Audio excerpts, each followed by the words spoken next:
কলকাতার ব্যস্ত শহর থেকে অনেক দূরে সুন্দরবনের প্রান্তে এক পুরনো জীর্ণ জমিদার বাড়িতে অর্জুন পৌঁছাল। সে একজন নবীন লেখক, পুরনো স্থাপত্য আর জনশ্রুতি নিয়ে গবেষণা করতে এসেছে। বাড়িটার মালিকানার উত্তরাধিকার সূত্রে সে এই বাড়ির সন্ধান পায়। বাড়িটা বহু বছর ধরে পরিত্যক্ত, আর চারপাশের গ্রামবাসীদের মুখে মুখে ছড়িয়ে আছে এক অদ্ভুত গল্প, মৃণালিনী দেবীর অভিশাপ। মৃণালিনী দেবী ছিলেন জমিদার বাড়ির শেষ বধূ, যিনি এক রহস্যময় পরিস্থিতিতে নিখোঁজ হয়ে গিয়েছিলেন প্রায় 50 বছর আগে। স্থানীয়রা বিশ্বাস করে তার আত্মা আজও এই বাড়িতে ঘুরে বেড়ায়। অর্জুনের উদ্দেশ্য ছিল এই পুরনো গল্প থেকে তার নতুন উপন্যাসের রসদ খুঁজে বের করা। প্রথম কিছুদিন অর্জুন শান্তিতেই কাটায়। দিনের বেলায় সে বাড়ির আনাচে কানাচে ঘুরে বেড়ায়, নোট নেয়। কিন্তু রাতের বেলা শুরু হয় এক অদ্ভুত অভিজ্ঞতা। নিস্তব্ধতার মধ্যে সে শুনতে পায় মৃদু ঘুঙুরের শব্দ, কখনো বা চাপা গোঙানির আওয়াজ। ঘরে পুরনো আলমারি থেকে ভেসে আসে যেন পুরনো চিঠিপত্রের গন্ধ। একদিন একটি ভাঙা ছবির ফ্রেমে সে একটি মহিলার আবছা ছবি দেখতে পায়। মুখটা অস্পষ্ট হলেও মনে হয় যেন মৃণালিনী দেবীর ছবি। ছবির পেছনে লেখা গোপন পথ, গোপন কথা। নমস্কার, আমি অর্পণ, আর আপনাদের স্বাগত রহস্য কথা। অর্জুন বুঝতে পারে এই বাড়িতে কিছু একটা লুকিয়ে আছে। সে ঘুঙুরের শব্দ অনুসরণ করে বাড়ির পিছনে একটি বদ্ধ ঘরে পৌঁছায়। ঘরের ভিতরে একটি পুরনো লোহার সিন্দুক। অনেক কষ্টে সিন্দুকটা খুলে সে কিছু পুরনো ডায়েরি আর কিছু গয়না পায়।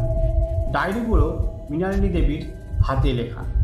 ডায়েরি পড়তে পড়তে অর্জুন জানতে পারে মৃণালিনী দেবী গ্রামের এক সাধারণ ছেলে রজতের সাথে সম্পর্ক তৈরি করেছিলেন। জমিদার বাড়ির কঠোর পরিবেশে তার শ্বাসরুদ্ধ হয়ে আসছিল। রজত আর মৃণালিনী পালিয়ে যাওয়ার পরিকল্পনা করছে, কিন্তু তার স্বামী জমিদার রুদ্রনারায়ণ তাদের সম্পর্ক জেনে যায়।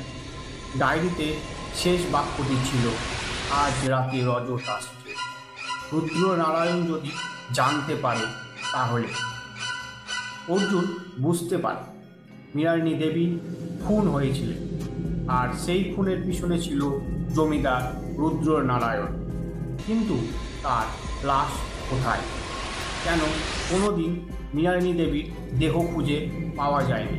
ঘুঙুরের শব্দ কিসের ইঙ্গিত?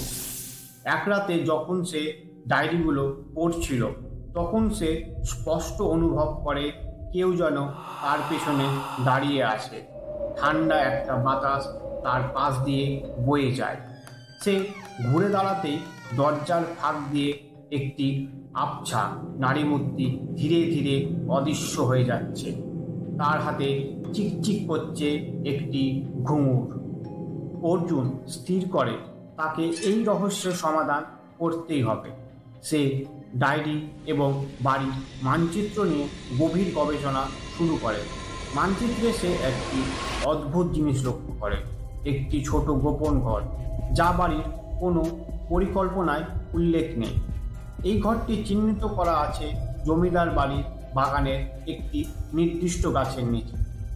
অর্জুন সেই নির্দিষ্ট গাছের নিচে খনন কাজ শুরু করে। যত খনন করে তত তার মধ্যে উত্তেজনা আর ভয় বাড়তে থাকে। অবশেষে সে একটি ছোট কাঠের বাক্স খুঁজে পায়। বাক্সটি খুলতেই সে স্তব্ধ হয়ে যায়।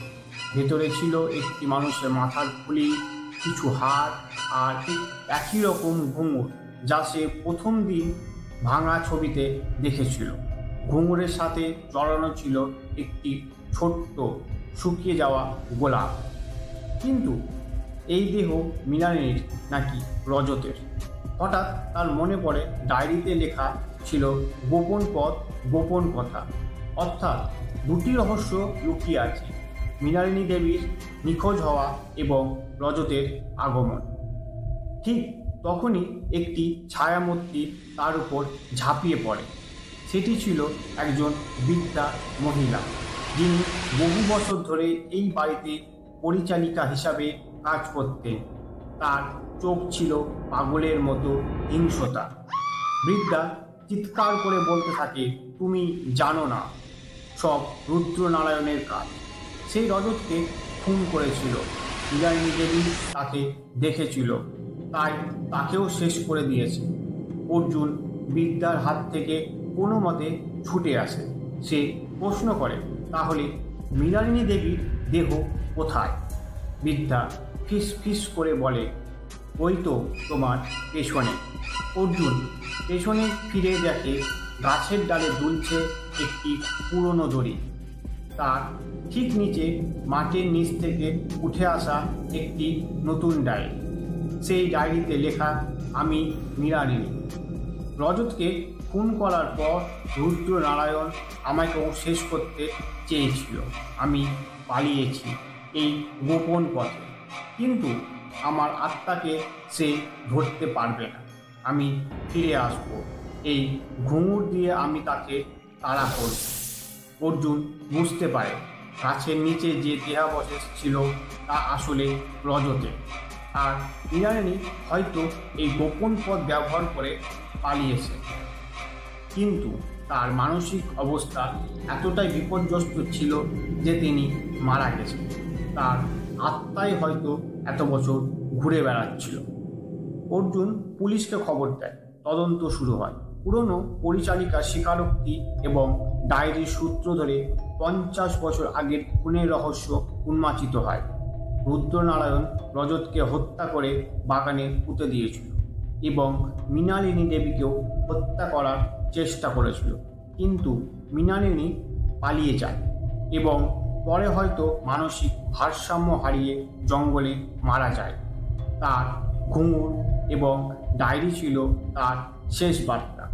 পরিচালিকা রুদ্রনারায়ণের ভয়ে মুখ খুলতে পারেনি, কিন্তু এত বছর ধরে সে ভয়ে আর অপরাধবোধ নিয়ে বেঁচে ছিল। মৃণালিনীর আত্মা নয়, বরং এই সত্যতাই ছিল বাড়ির আসল অভিশাপ, যা অবশেষে অর্জুনের হাত ধরে প্রকাশিত হলো।